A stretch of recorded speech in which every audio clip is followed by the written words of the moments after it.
Hi, so fourth confirmation video, we are talking about Aristotle's 4 levels of happiness.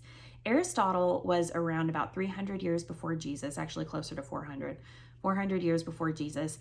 He established 4 levels of happiness that have really stood the test of time. This is something that still is very applicable to today, and it's extremely important for us to understand. Why?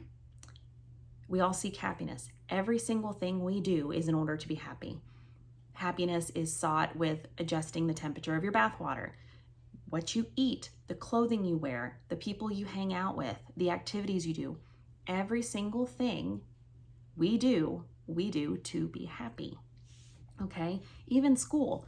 Like a lot of us didn't necessarily want to wake up and go to school, but we know that, okay, in the end, it's going to lead me towards this goal, which will make me happy. Okay? Everything in life is revolved around happiness. What are Aristotle's 4 levels? So first we have material things, we have competitive happiness or comparative happiness, then we have charity, and then we have transcendence. So starting with level 1, this level is associated with the deadly sins of things like gluttony. Level 1 happiness is when all of your happiness comes from physical bodily pleasure. So that means your happiness comes from eating, drinking, sex, maybe even drugs, something like that. Now, is it a sin to enjoy eating? It is not a sin to enjoy eating. The thing is all of God's creation is good. Everything on this earth is good. How we interact with it, that's where the sin can be. So, for example, every morning I have coffee, and I have a certain creamer I like, I have a certain temperature I like, I have certain types of coffee I like, and I use that. That's how I make my drinks every morning. But coffee is not my only source of happiness. If it were, I would be completely cracked out on caffeine every single day. And that would not be good for my body, that wouldn't be good for my heart, it wouldn't be good for my anxiety. Lots of things would come, lots of negative things would occur if my happiness was through drinking coffee. It's easy for you guys to see. Say that you really love cakes or chocolates or chocolate covered strawberries, I don't know, something like that. But if that was your source of happiness, the only source of happiness, you'd be eating the entire day. All of your focus would be around that next time you got to eat. And if that's where your happiness comes from, you're going to do damage to your body. If the only place that you get pleasure from is sex, that's going to do damage to your body. If you have a disordered relationship with sex or porn or something like that, it's going to harm you, because ultimately in the moment you get pleasure. Following that moment, you don't have anything. You don't have anything holding you up. So you immediately turn back to eating, drinking, sex. You immediately turn back because that's the only thing giving you happiness. A lot of people get stuck in level 1 happiness, but ultimately we need to form good habits that allow us to pull ourselves up. This video on habits and deadly sins, it'll come at a later time, but that's just kind of like a little bit of a taste of what we'll talk about in the future. Now, the next level of happiness, level 2, is comparative happiness. Aristotle tells us that people get trapped in level 1 and level 2, and a lot of people never grow out of it. Comparative happiness can be motivating. So there's good aspects of it. Like, let's say you want to get into a certain college. You have people you got to compete with, and you can use that as a motivator. However, if the only way you can bring happiness to yourself is by beating out other people, that's going to ultimately become your downfall. Nobody that lives in a comparative level of happiness can fully achieve happiness, because let's say that you're on top. Let's say that, let's use video games for example. Say that you love to play video games online with people and you're the best. That feels so good, but there's also a stressor that comes along with it. What if I lose? Then what am I going to do? The anxiety revolves around it. It's the same thing with academics. Say that you are really fighting for a scholarship or something. If that's the only source of your happiness, the fear of losing is going to be immense. Additionally, if you're winning, you have to continue winning to give yourself that high. Wins at certain times, again, we'll go back to the video games. If you won, maybe this Halo tournament over here, what do you feel about the next one? It gets more and more pressure builds up because in order to be happy, I have to be the winner. I have to beat out these other people. It becomes extremely stressful. Now, if this is where you bring on happiness for yourself and you are at the bottom, you're always losing, it's pretty easy to see how happiness cannot be long-term for you. It hurts to lose. And if you essentially see the value in yourself through beating other people, you've set yourself up for failure. One of the other hard spots to be is smack dab in the middle of the winners and the losers because you feel like you're not seen. It's like that classic middle child syndrome. You can't achieve happiness. Every single one of us is called to graduate out of these levels of happiness. As little kids, we rock that level, okay? I ran faster than so-and-so on the playground and I tagged them. Or, I did this in baseball. I'm awesome. Little kids, they kind of live there. Okay, that's good. If you never grow out of that, you're going to have a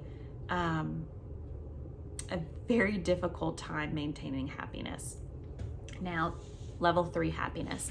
This is when you stop focusing on yourself and you begin to turn your happiness outward. What does that look like? It looks like charity. When you graduate into level 3 happiness, your happiness is going to come from giving yourself to other people. Example, it can be a small thing. It can be as simple as noticing that your teacher's classroom after all the other students have left is messy and quickly picking things up. That is something that you could do for the teacher. It's going to make the teacher happy, but it's going to feed you also. Or helping a sibling with homework.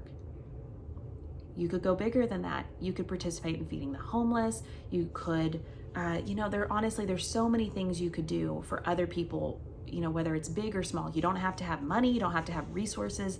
If you are giving to other people yourself, like giving parts of yourself to other people, it's going to fill them up, but it's also going to fill you up.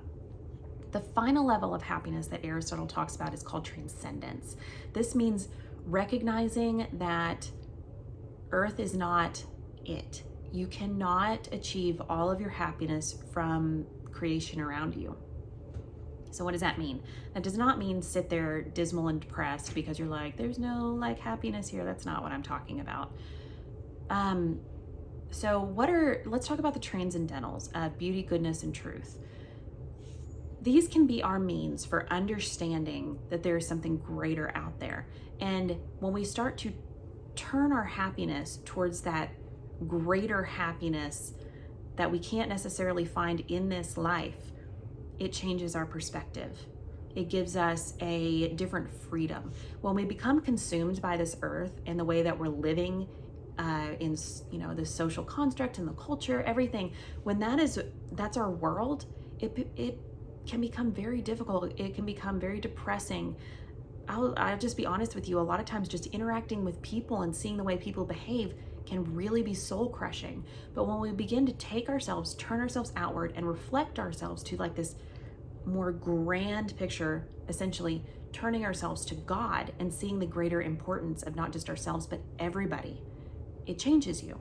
I want to give you an example for I'm going to give you several examples of how to orient yourself towards this transcendence. All of us desire perfection, which it's funny because if you ask somebody, have you ever seen, the perfect flower or the perfect human or had the perfect cake or something like that? Every single person will say no. They will say, no, I have never experienced perfection. If you ask them, have you ever been loved perfectly and authentically by someone on earth?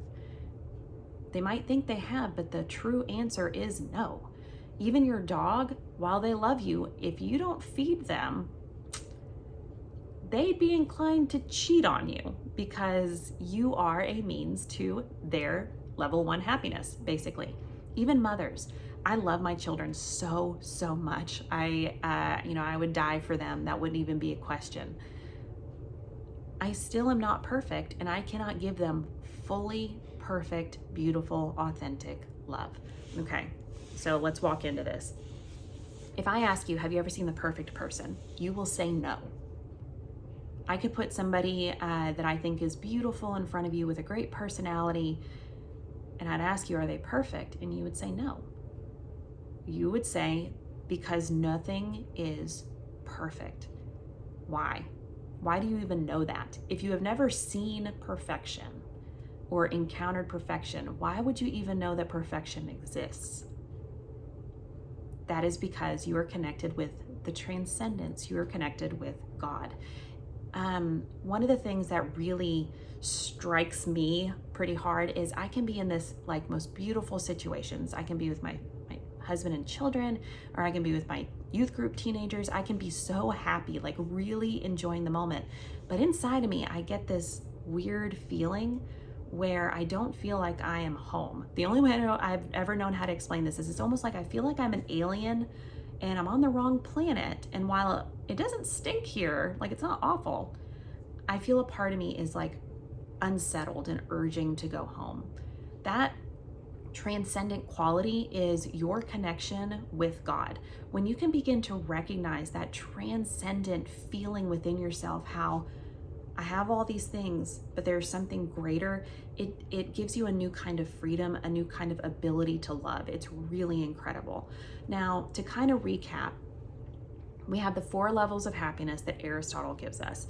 Aquinas uses this, a lot of people use this, psychiatrists and psychologists today. They trust these things too, this need to go into the transcendence. First level was the disordered use of created things.